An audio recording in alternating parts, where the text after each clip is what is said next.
नमस्कार, प्रभा साक्षी पॉडकास्ट में आप सभी का स्वागत है। आज के इस पॉडकास्ट में बात करेंगे कि अपने ही देश में बन गए रिफ्यूजी, हमारा सब कुछ जल गया, मुर्शिदाबाद हिंसा में प्रभावित लोगों का दर्द।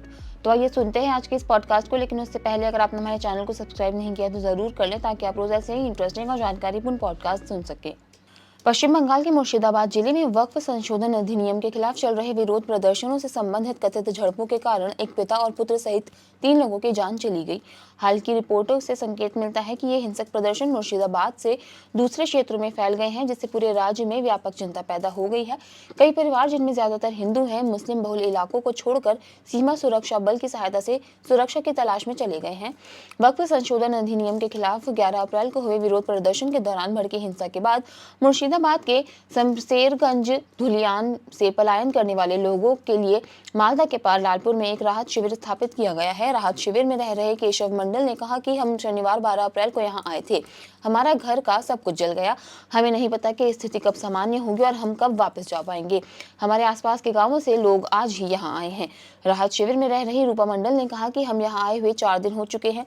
हमारा पूरा घर आग के हवाले कर दिया गया। हम दोपहर का खाना खा रहे थे और अचानक कुछ लोग घर के अंदर घुस आए और लूटपाट और हमला करना शुरू कर दिया।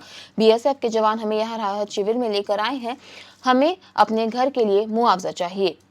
स्थानीय रिपोर्टों के अनुसार लगभग 400 से 500 लोग 60 किलोमीटर पैदल या गंगा पार करके स्कूल में शरण ले चुके हैं। विस्थापित परिवारों को अनिश्चित भविष्य का सामना करना पड़ रहा है। उन्हें यकीन नहीं है कि वे कभी घर भी लौट पाएंगे या फिर नहीं।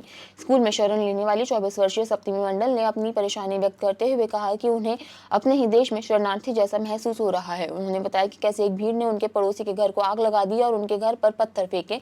वह और उनके माता पिता भीड़ के जाने तक अंदर छिपे रहे और बाद में बीएसएफ की मदद से उन्हें सुरक्षित स्थान पर पहुंचाया गया। पश्चिम बंगाल के दक्षिणी 24 परगना जिले के भांगर इलाके में सोमवार को वक्फ संशोधन कानून के खिलाफ प्रदर्शन में हिंसक घटनाएं हुई हैं। वहीं पुलिस ने दावा किया है कि मुर्शिदाबाद में कानून व्यवस्था की स्थिति काफी हद तक नियंत्रण में है।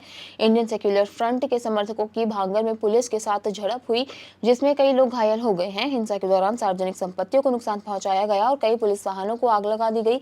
झड़पें उस वक्त शुरू हुई जब पुलिस ने आईएसएफ समर्थकों को मध्य कोलकाता के रामलीला मैदान की ओर जाने से रोक दिया, जहां वे वक्फ कानून के खिलाफ रैली में शामिल होने जा रहे थे।